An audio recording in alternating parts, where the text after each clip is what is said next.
na. Okay na? Yeah? Mamaya po, alis na rin yan. Teka, tanungin ko lang yung konduktor, oh. Alis na! Pupunay pa po, sir. Pero alis na rin yan mamaya-maya. Okay, nasakay na kami? Sige po, sakay na po kayo. Thank you. Sige po. Sige na. Okay.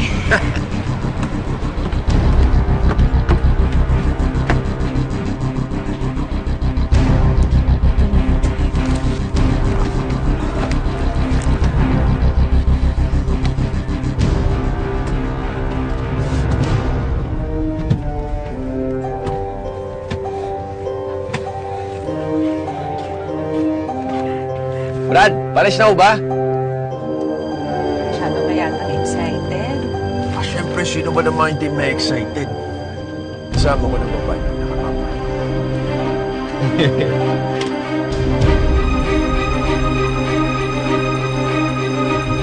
Pero okay lang ba? Dahil lang tayo sa bahay saglit. Paalam lang ako kay Mama. Pero huwag kang mag-alala, Irene. Gusto ko naman nun eh. Wala noon pa, kaya huwag kang mag-alala. No problem yun.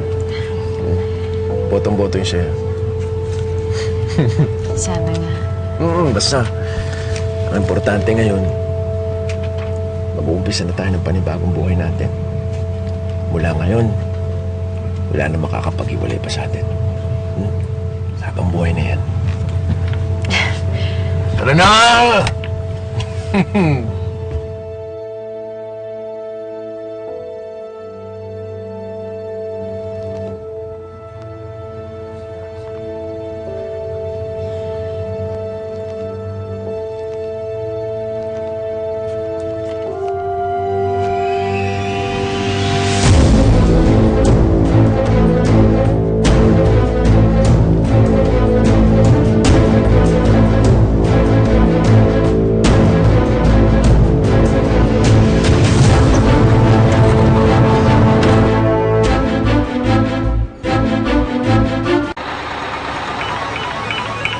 Monique? Irene? Wait, where are you? Bakit hindi mo sinasagot yung tawag ko? You won't believe what happened kanina. Alam mo bang sinabunutan ako nung war freak na friend ni Joanna? Kasama ko si TJ. Ha? Teka, saan mo siya nakita? Malapit sa hotel. Nagutom siya kaya pinakain ko muna. And then what? Ano? Hindi mo pa siya isoli kay Joanna? nasa bus na kami papuntang Manila. Ano ba itong ginagawa mo, Irene? Hindi ko nga alam eh. Alam ko naman na mali itong ginagawa ko. Pero gusto ko lang ng time sa kanya. Kapag sinuli ko siya kay Joanna, hindi ko na siya makikita.